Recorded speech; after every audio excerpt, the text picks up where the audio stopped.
ఎవరో అన్నారట, అమ్మాయి గృహప్రవేశానికి పాలు పొంగించాలి అని.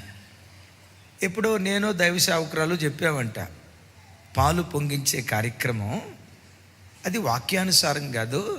వాళ్ళు ఎవరో అన్నారు. కొంతమంది క్రైస్తవులు ఏమన్నారు తెలుసా?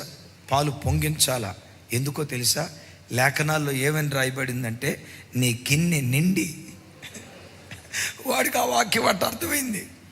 నీ గిన్నె నిండి పొంగి పొర్లుతుంది అని రాస్తుంది కాబట్టి పొంగిస్తాం.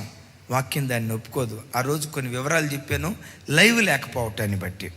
బిడ్డలారా, ఇది వాక్యానికి విరుద్ధం అని చెప్తే విచిత్రం ఏంటో తెలుసా?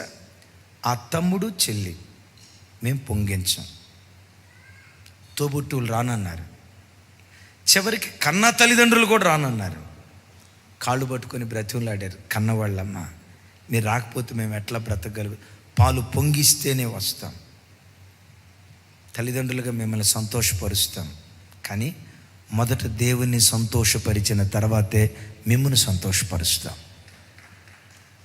పొంగించలా. అన్ని కార్యక్రమాలు అయిపోయినాయి. ఓ నెల రోజులు దూరం అయిపోయారు. 2 నెలల్లో మాటలు గీటలు లేవు. 3వ నెల నుంచి మాటలు స్టార్ట్ అయిపోయాయి. అద్భుతం. సంవత్సరం తర్వాత ఆ కుటుంబం అంతా మందిరానికి రావటం ప్రారంభించింది. ఎక్కడికక్కడ రాజీ పడే జీవితం చేయలేదు. వాక్యం ఇది.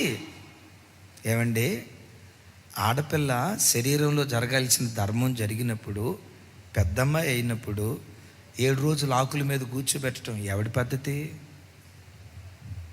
ఈ ఆచారాలు పాటించడం ఎవడి పద్ధతి? వాక్యం ఒప్పుకోదు.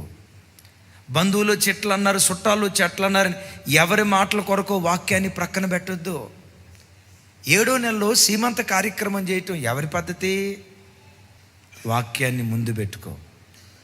ఆ వాక్యాన్ని ముందు పెట్టుకుంటే ఆ వాక్యమే నీ పక్షాన యుద్ధం చేయటానికి నీ ప్రక్కన నిలవబడి ఈ సమరంలో నేను గెలిపించడం ప్రారంభిస్తుంది. నా ప్రభు పెట్టారా, ఎప్పుడు మందిరానికి వచ్చినా, ఎప్పుడు వాక్యం చదువుకున్నా, ఎప్పుడు వాక్యం విన్నా, అయ్యా నా చెవులతో ఏ వాక్యం వింటున్నానో నా ప్రవర్తనలో అది బయలుపడాలయ్యా, నా మాటల్లో అది బయలుపడాలయ్యా, నా నడవడికలో అది బయలుపడాలయ్యా. దావీదు భక్తుడు అన్నాడే, నీ వాక్యము నా పాదములకు దీపం, అది నా త్రోవకు వెలుగన్నాడు. నేను వేసే ప్రతి అడుగు నీ వాక్యానుసారంగా ఉండినట్లుగా నన్ను బలపరచయ్యని వాక్యాన్ని ఎదురు పెట్టుకుని వాక్యానుసారంగా బ్రతికే ధన్యకరమైన జీవితం దేవుడు మనకు దయచేయునుగాక.